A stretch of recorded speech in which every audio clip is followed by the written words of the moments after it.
My name's Sam Murley. I'm the EHS Digital Acceleration Leader for GE. I manage the emerging technology portfolio for the health and safety function with our business units across the globe. My team and I are hyper-focused on moving digital transformation initiatives forward across the company. So excited to be kind of in this session here. Pretty awesome stuff that was presented earlier from folks. So hopefully you find some of this content we're going to review together, kind of a practitioner's approach, maybe things you could take away, implement in your organization. I'm going to take kind of a macro to micro. So I'm going to talk a little bit about our strategy, our 5-year roadmap. I'm going to talk specifically about our pilot to deployment programs that are providing the most value when in use. And then we'll end it with some best practices and things that we've learned along the way. And I'll save some time for Q&A because I think it'd be good to get some discussion going. As you think of things, raise your hand, but feel free to add to the discussion as we get to the end. So this is our 5-year roadmap. This started almost 3 years ago now. So we're right in the middle. We're about to eclipse year 3 and get into year 4, which is extremely exciting. And I think there's a couple stories on this slide that maybe don't pop off right away. One, as a function, as an EHS function at a large organization, you think about the type of work that our workforce goes through every day, whether it's in GE's aviation business within a factory, or our power and services teams, out into renewables where we have wind technicians climbing towers to turbines, out into healthcare, where they're doing highly hazardous sometimes operations on MRI machines. Such a highly matrixed and highly complex risk portfolio. So when we got started a year ago, we said, let's get our digital strategy down first. We knew things like wearable technology were going to come. We knew we wanted to eventually move from a reactive and traditional EHS approach and balance that out with a proactive and predictive. So we threw these things up on the board. To be completely honest, it's changed quite a bit. But in year 3, generally we're seeing these 6 technology areas really have an impact on our high hazard and high volume use cases across the company. And as you look at those 6, and I'll read them off for the folks in the back, smart eyewear, augmented reality, heads-up display, definitely having an impact on operational excellence in general. We'll get to more of that. Lone worker wearables and voltage sensing and hazard sensing bands are increasing risk awareness at the front line, while also adding to our data set on the back end. And then we've got true human augmentation technology. So exoskeletons, inspection robots. What can we put on the body to enhance worker capabilities while keeping them safe? And when can we completely remove a person from the risk altogether with something like an aerial or a tracked drone? Is kind of the theme and the things that we're really focused on right now. So as we look out into year 4 and 5, I think it gets more exciting for us. I think this is kind of the story generally in industry. And we're starting to play with some of these predictive technologies as well. But I think really the underlying theme with all of this is the importance of collecting data and managing data and making sense of that data. Whether it's something that gets, data that gets created from your system of record or from some type of lone worker device or technology, that's what we always come back down to with this. So that was the 5-year strategy. This is, I really wanted to hone in on this right away. When we started really onboarding vendors, pilot programs, executing that process, it was very manual. And what we found is that we were kind of inherently creating our own gap or neck of the hourglass, if you will, with the amount of things we could push through.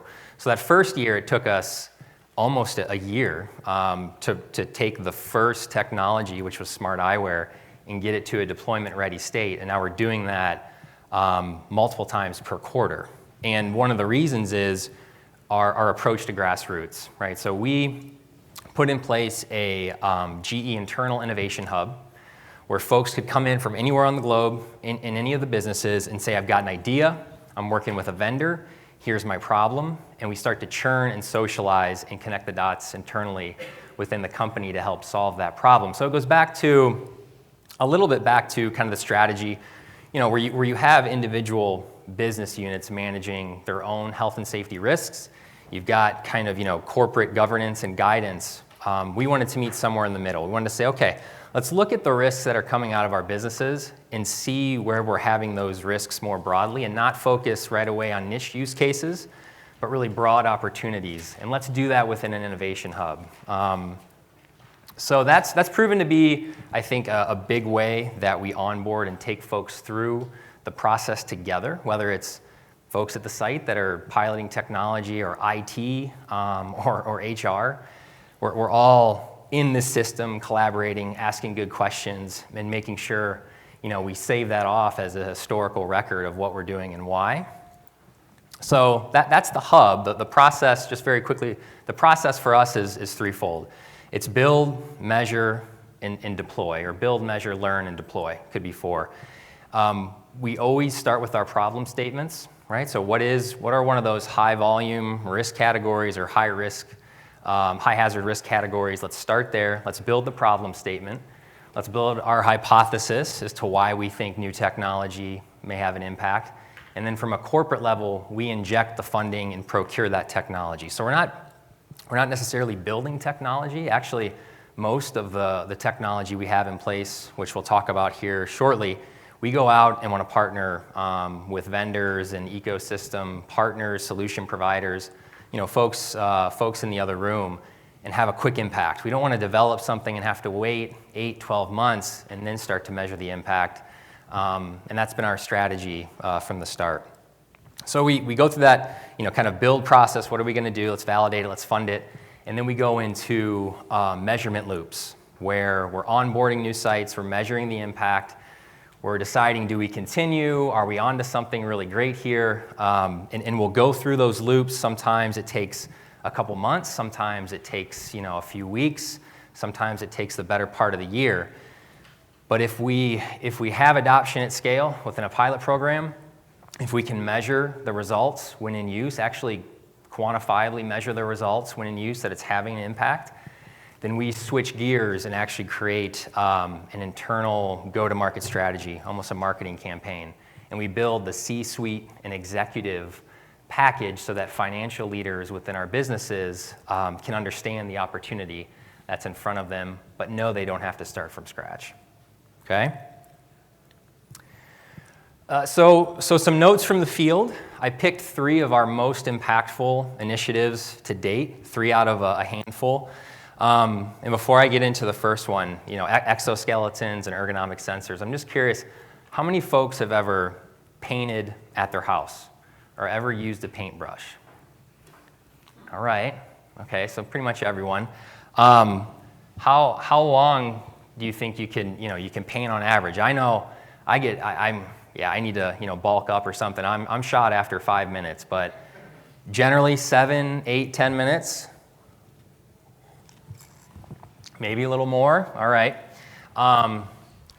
Imagine holding a heavy tool or a paint gun or welding for that amount of time. And you talk about a paintbrush is I don't know how many ounces, and some of these tools and things that people use every day are 10 pounds, 12 pounds, 25 pounds. And when we looked across the company at our high volume risk categories, ergonomic sensors and exoskeletons were instantly a no-brainer for us to try out. So today we have close to a 60% hit rate with exoskeletons, scaffolding for the body, true human augmentation. We're removing future injuries. We're doing it in a quick way because they're mostly passive. There's no batteries. They're not powered, so you don't have to worry about customs issues and shipping and those types of things. And where exoskeletons are our intervention mechanism of choice sometimes, ergonomic sensors are just as important. So on the flip side, where we introduce maybe a new assembly line process or a new procedure, or we just want to digitize the ergo assessment process, we'll deploy ergonomic sensors to do just that. So you think about it kind of on a linear spectrum. Ergonomic sensors tell me who's at most risk and why, and what should I do to bring that person out of risk, and then deploying exoskeletons as an intervention mechanism to manage that risk. And I think that's, for us anyway, that's where we've seen the most impact. with that type of technology. In the middle, it switches up a little bit, kind of continuing on the ergo sensor theme, but what can we deploy to really understand what our exposure metrics are? What's our exposure risk, and what can we put on the body to do that in near real time? So you think about voltage sensing bands, you think about biometric sensors. Those are things that are actively being used within the company, ergo sensors, and it really, one, from an end user perspective, gives that person the information they need to maybe reassess what they're doing at that time or alert them of an unknown risk they may not be aware of that could harm them.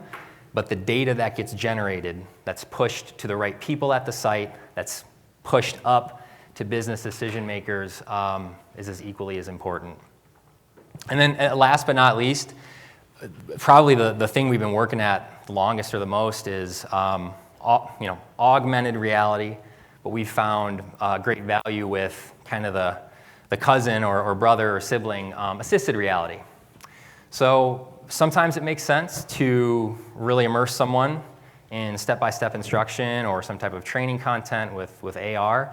Other times, especially for field service type work, that may not make sense. That could actually introduce potentially more issues, especially if they're on some type of heads-up display. So we focused on really assisted reality, and a few things that we saw initially is the ability to reduce T&L almost instantly. So if we can connect an expert to the problem in real time with them staying where they're at and not having to hop on a plane, the technology pretty much pays for itself in that single session. I think the other thing for us is streamlining training and giving people contextual information as well. That's coming off the asset they're working on, or could be coming from a coworker who's downstream helping with a lockout tagout event. Those are the themes and some of the opportunities that have come from the use of heads-up display within the company. So we're going to kind of move into the second part here. What have we learned? I wanted to share this with you all. This is a summarized view, and please come get me because I know you may not be able to see this. If you're interested in talking after on any of this, come see me. But these are our connected worker principles. And when you think about everything everyone's talking about here and the opportunities, there are key stakeholders that need certain type of information. So what do your workers and wearers care about? What does your site personnel, your EHS leaders, your value stream leaders, what do they care about? And then what does the business or the financial leaders really care about within the realm of emerging technology? I'll just mention and pick a few, and they're kind of no-brainers. Workers and wearers want something that's comfortable. If you wouldn't wear it yourself, don't expect them to. It's got to be comfortable. It's got to be easy to use. Almost wear it and forget it for it to be successful. And I think you've got to give them the ability to manage what data goes off of that device outside of that wearable. Extremely important thing that's bubbled to the top is the ability to detect hazards as well. So we talked about that earlier. But then as you kind of go up in the organizational chain, there's things that the site leaders care about. They may not care that your heart rate is spiked this morning, but they do want to know if you're at high, medium, or low risk, right? So there's kind of a data privacy strategy, I think, as you go up within the organization. I think an instant team dashboard where you can view who's at most risk, prioritize, go intervene, I think is extremely important. And then this whole concept, which you see it down here, of safety index trending. So what's my general safety index across a population or an individual? And I want to track that and see how we can move that hopefully into low risk. And last but not least, it's something we're working on is an ROI calculator. So let's put that package together for the C-suite to really understand what's the financial impact at scaling up more broadly. But in general, there's some shared things here. But again, I think it comes down to, for us anyway, the feedback we got over the past 3 years. These are the things that have bubbled to the top that are most important, okay? So the do's and the don'ts, and I'll mention just a few that aren't up here. I think one that should have made it up here is kind of know when you need to lead with consumer-first technology versus industrial-grade technology. So if you need buy-in from end users right away, you may want to lead with something that they're familiar with, that they're going to accept, just so you can start to churn some knowledge, right? Then you may need to flip it up down the road and deploy something that's intrinsically safe, more industrial grade. So that's something we play around with quite a bit. I think one of the other things, which I guess is up here, is create a living strategy. Don't be afraid to switch up your strategy, your roadmap, your plan. Ours was very much trial by fire, and it's changed a lot. It's always changing. And I think grassroots and building internal and external partnerships is equally as important. So to kind of wrap it all up, before we do maybe just a couple quick questions, this is our strategy. This is our footprint to date. These are the impacts in the middle that we see now across the company. So we started with a few things: high level, performance, simplification, people, and technology. In our footprint today, we have over 2,200 wearable devices in the pilot to deployment phase. That doesn't take into account the devices that have been deployed. We're supporting over 200 sites directly with their exploration and deployment of these emerging technologies. And something that we didn't do right away, which I wish we would have done sooner, is opened up benchmarking discussions with folks from Boeing and Ford and Toyota. Sometimes high level, sometimes more protected to get into details, but to really kind of amplify, right, your internal resources. What can we learn from, a benchmarking partner over here about this vendor, and how can that help us? And of course, as we may be further than others, what can we provide? How can we help others as they get up and going? And I think that's a really important metric, is your benchmarking partners when you look at your innovation goals and objectives. All right, so I kind of leave you with this, maybe thought-provoking, maybe some predictions, but this is actually a picture from a German futurist. His name's Gerd Leonhard. And he wrote a book. It's called Technology versus Humanity. I highly recommend at least subscribing to his YouTube channel. His book is kind of misleading, but he does talk a lot about, and others in industry, are we becoming more like machines, or machines becoming more like humans? And I think the keynote presenter this morning framed it up in the right way. That let's use these technologies to augment and offset the work that's maybe more mundane, routine, things that we don't want to do, things that are too hazardous, so we can free up our mind share and our mind power as a workforce, as an economy, to really focus on what's important. I think that's kind of an interesting way to think through these things. I think others that are much smarter than me say technology is going to advance more rapidly in the next 20 years than it did in the past 300. So I think things start to bubble to the top. Terms of data privacy and how to prep for those types of events. But I don't know, this is my third EWTS. It's exciting that we're not necessarily focused on prove that it works, who's got the best stuff, but we're talking about culture change, we're talking about post-pilot deployment, we're talking about go-to-market strategies and those types of things. So it's great to see that going on in general, and look forward to seeing where all of you land and where these things land maybe in the next year or two. So that's all from me. Appreciate your time.